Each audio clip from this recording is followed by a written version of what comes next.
कामारगावातील ऐतिहासिक श्री बालाजी मंदिर परिसर सध्या भक्तीच्या रंगात राहून निघालाय। 15 ते 21 फेब्रुवारी दरम्यान आयोजित भव्य रामकथा आणि रामलीला महोत्सवामुळे संपूर्ण परिसरात आध्यात्मिक वातावरण निर्माण झालं आहे।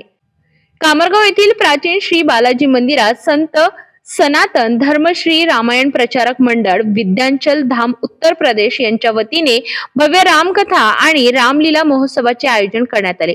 या रामलीलेत प्रभू श्रीरामांचा जन्म, वनवास, सीता स्वयंवर, सुवर्णमृग, सीताहरण, लंकेवरील विजय अशा अनेक प्रसंगांचे प्रभावी सादरीकरण केले जात असून भाविक अक्षरशः मंत्रमुग्ध होत आहेत।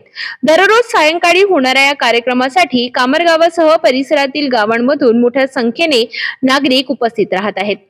मंदिर परिसरात आकर्षक रोषणाई, सुंदर देखावे आणि भक्तिरसात न्हालेले वातावरण पाहायला मिळत आहे। या महोत्सवाच्या माध्यमातून हिंदू संस्कृती आणि धर्म परंपरेची ओळख नव्या पिढीला होत असून तरुणांमध्ये आपल्या वारसाबद्दल अभिमान निर्माण होत असल्याचे चित्र दिसत आहे।